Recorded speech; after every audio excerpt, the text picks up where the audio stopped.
name is Sergeant First Class Ricardo Santana.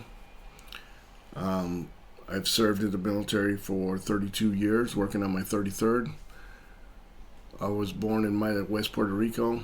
My parents immigrated to the United States in the 1970s. My father served, and I'm currently serving in the Michigan Army National Guard as a station commander for the Recruiting and Retention Battalion. I enlisted when I was 17. It was 1990, November the 11th. On Veterans Day, I decided I'm going to enlist. Sergeant Miller was my recruiter. It was the easiest enlistment that dude's ever done. I basically walked in. I told him, this is what I'm going to do. This is the job I'm going to do. Decided this was the way to change my life because I didn't have a lot of, I didn't feel I had a lot of opportunities in front of me. But my dad was a soldier, and since I was 12 years old, even younger than that, me and my brothers would walk around in the woods, playing army, acting like we were soldiers, fighting the enemy, fighting the boogeyman. It didn't matter. And then I joined and served for several years. I served for 12 years before I met Walter Cronk. The one thing they can give you in your contract is money and training. And all of that is pretty cool. But the most valuable thing that the military's ever given me is my friends. You can't buy them. You can't.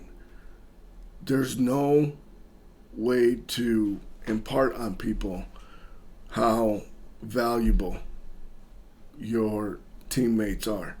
And that in itself is what I want to talk about. So PTSD is a thing, and PTSD happens in the military, whether you're in combat or not, okay? Some people say, it depends on your job and what you did. It's correlated to that. I'll say this. When I was younger, I thought that. When I was a lot less educated, I thought PTSD only happened to infantrymen and people who were in combat, directly dealing with killing other people. But what I came to find out years later is that PTSD can get a hold of anybody in uniform. And it's because of the commitment that they have for their country and the struggles they see their friends going through. Our friends are known as, team leader, rifleman, radio men, whatever. The cook can get PTSD too. So can the supply guy, the armorer. I went to war with one of the baddest damn mechanics the world's ever seen. His last name is Basil. He can identify himself if he wants to. I'm your homie. But what I'm trying to tell you is, you don't know that you're going to struggle in the time after you're called to serve. So when we were overseas, we went through a lot of things. And they were difficult. We got in gunfights. When we were in sector, somebody else had to stay awake while you rested. I was the only capable person to operate the radio. And I don't care what any of my teammates say, I couldn't sleep. It didn't matter if the patrol was 72 hours or fucking 5 minutes. The motherfuckers wouldn't know how to operate the goddamn radio or flip frequencies. So when I was resting, I wasn't really resting. I was always listening, and my eyes were closed, and I may have been laying down. But the stress of keeping situational awareness for the team and the team leader, Eric depended on me to make sure that if some shit was going down, I'd be able to react and give him the information in time. And if we got into something, the commander that was depending on us to do our job had that information immediately. I'm proud of the men I worked with, proud of the men who taught me to be the soldier that I am today. It's been an incredible journey for me because now I take pride in one thing: teaching the soldiers of tomorrow. Not to get PTSD, but I can't control that, right? Teaching the craft that is the profession of arms.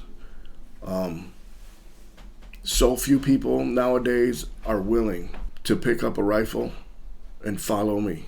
Like, it's a cadence, right?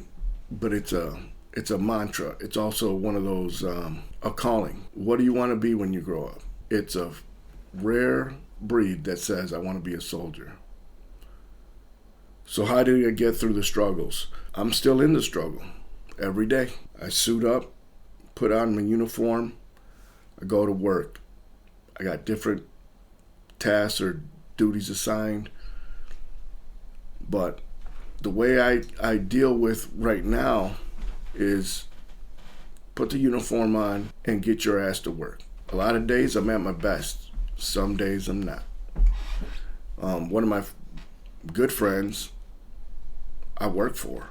And that's what's awesome about the Guard and crazy about the Guard. Because you serve with your neighbors. You serve with people you hunt with, go to church with, go get groceries and stuff like that.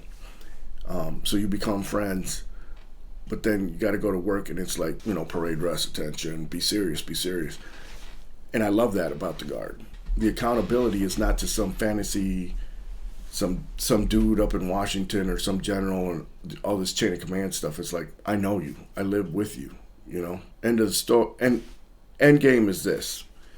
I don't know how I'm going to deal with the struggle after I leave the uniform, because I have so many friends around me that I serve with overseas during multiple deployments and in multiple situations, that even though the depression creeps in, the disturbed sleep, I wake up in the middle of the night, scare the shit out of my girlfriend.